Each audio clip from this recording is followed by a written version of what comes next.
Bonjour à tous, en direct toujours du salon des Geek Days à Pujol, le 20 avril 2024. On est samedi, aujourd'hui la journée du samedi, donc ouverte au grand public, surtout un public familial.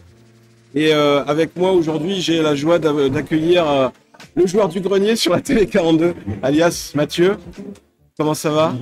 Ça va très bien. Ouais. C'est une journée fort sympathique qui commence avec de nombreuses activités, du rétro gaming, Ouais. c'est pour ça que je suis là, et du jeu de rôle aussi, qui est une autre de mes grandes passions. Ouais. Vous avez pu me voir avec AlphaCast pendant le Covid ou autre, sur du Baldur's Gate, avec des règles appliquées de Donjons et Dragons, et aujourd'hui, illustration de Donjons et Dragons justement. Donc tu vas t'occuper de l'animation Donjons et Dragons. Donc j'anime une animation sur Donjons et Dragons, donc avec un petit scénario typique de Donjons et Dragons, c'est-à-dire un beau donjon avec des gobelins, des monstres et des joueurs qui seront prêts peut-être à relever le défi. D'accord. Et t'étais déjà là l'année dernière? T'es venu en cosplay, mais c'était quoi le cosplay l'an dernier? L'année dernière, on avait fait un cosplay avec un cosplay familial Ouais, avec ma petite fille. Donc on avait fait Mercredi Adams et Gomez Adams. ouais, Suite à la série Mercredi, ouais. qui est sortie sur un épisode qui a été un succès. Et ça a pas mal marché, on avait fait troisième au concours de cosplay, D'accord. avec notre petite mise en scène. On était très contents de nous. Cette année, on verra. Et qu'est-ce qui t'a donné l'idée cette année de te mettre en joueur du grenier?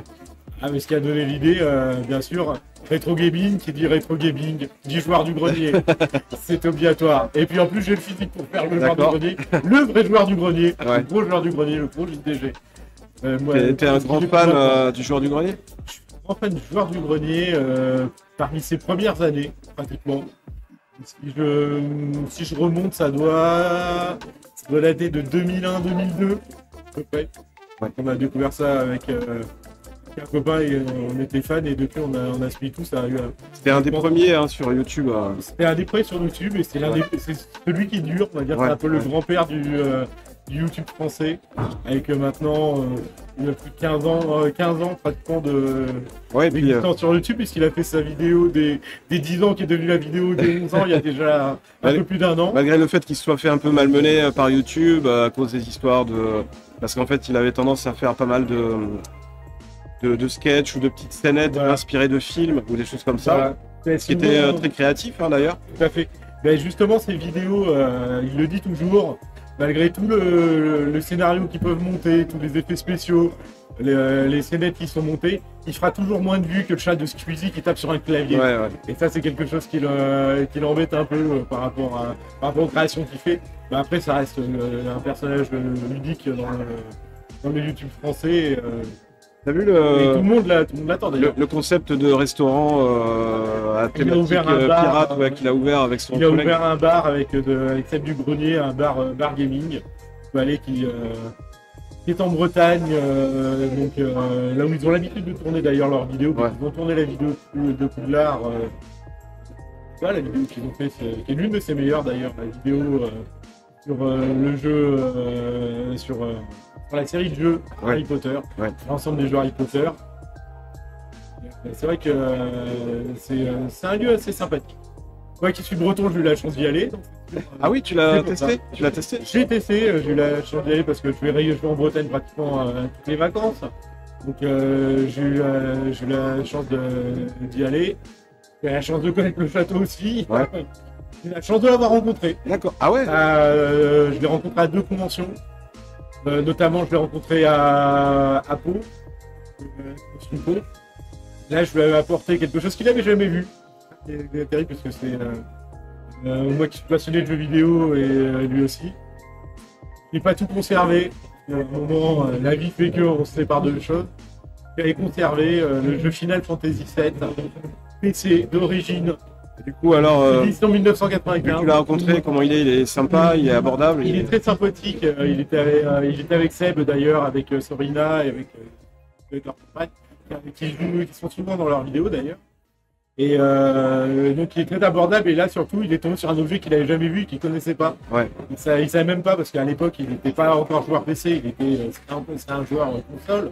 Moi j'étais déjà un joueur PC parce que j'en ai toujours eu. Et donc il s'est retrouvé devant le jeu Final Fantasy VII d'origine PC, version PC, qu'il n'avait jamais vu. Et donc ils me l'ont dédicacé. D'accord. Et je l'ai offert, je l'ai offert à mon fils. D'accord. Donc il est encadré dans la maison. Voilà, il est à la maison, il est dans un coin bien comme il faut, bien posé, avec dessus dédicacé Seb du grenier et le joueur du grenier. D'accord. Parle-nous un petit peu de ton animation Donjons et Dragons, en quoi ça consiste en fait pour Alors, les néophytes. Alors pour les néophytes, le jeu Donjons et Dragons, c'est le premier jeu de rôle qui est apparu, qui a eu du succès. Et en fait, qu'est-ce qu'un jeu de rôle? C'est une histoire, c'est un jeu, c'est une histoire interactive, avec un maître du jeu qui essaye d'emmener les joueurs vers la conclusion de l'histoire. Des joueurs qui peuvent faire absolument tout ce qui leur passe par la tête, et tout ce qui leur passe par la tête a une conséquence. Ouais. Qui peut être bonne ou mauvaise. Et tout le jeu se déroule pas avec un plateau, avec des pions ou autre. Il se déroule simplement avec des dés, et c'est les dés qui choisissent comment se terminent les actions. Si elles se terminent bien ou si elles se terminent mal. D'accord. Donc on a différents types de personnages. On peut faire à peu près tout ce qu'on veut. Des chevaliers, des magiciens, des bardes. On a tout un panel de personnages qui est possible, tout un panel de monstres qu'on peut rencontrer. Ouais. Et toutes les actions des jeux se terminent avec des jets de dés. Et on sait si on a réussi une action ou pas une action. Et après, on a des combats, on a des investigations, on a de la narration. Donc c'est un jeu qui peut être très familial. Moi-même, c'est une activité que je partage avec mes enfants. Donc mon fils fait aussi du master sur Donjons et Dragons. Après, moi je fais du master sur Donjons et Dragons, sur le jeu Vampire aussi, la Mascarade, Vampire Dark Age, d'autres versions. Du Angers Démon, qui est d'autres jeux. On a du Star Wars, on a tous les univers qui peuvent être adaptés en Donjons et Dragons. On pourrait très bien faire un univers Harry Potter.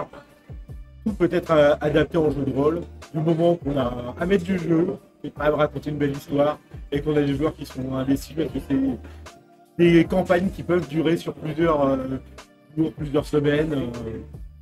Donc tu fais des parties régulièrement sur ton temps de loisir en fait?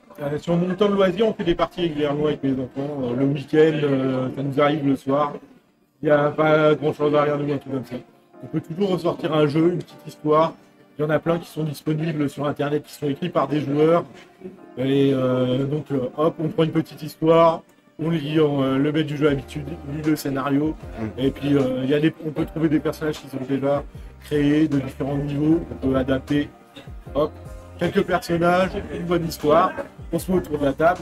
Et puis on est parti pour 3 heures, 4 heures. Et des fois, on n'a pas fini. Ouais. Donc, on met ça le lendemain. Mais ça le surlendemain. Oui, c'est vrai que ça peut durer des heures et des heures. On peut avoir des campagnes qui durent plusieurs jours. Dans mon jeune temps, je commence à avoir quelques poils blancs. On a fait un week-end jeu de rôle à l'école polytechnique, un jeu qui était préparé par les élèves de Polytechnique. 3 genres de jeu de rôle non-stop, avec un scénario. On avait 50 de maîtres du jeu.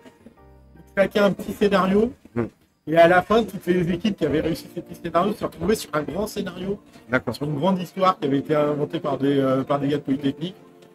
3 jours comme ça, dans le gymnase de Polytechnique, manger là-bas, dormir là-bas, jouer d'affilée, faire énormément de rencontres parce qu'on était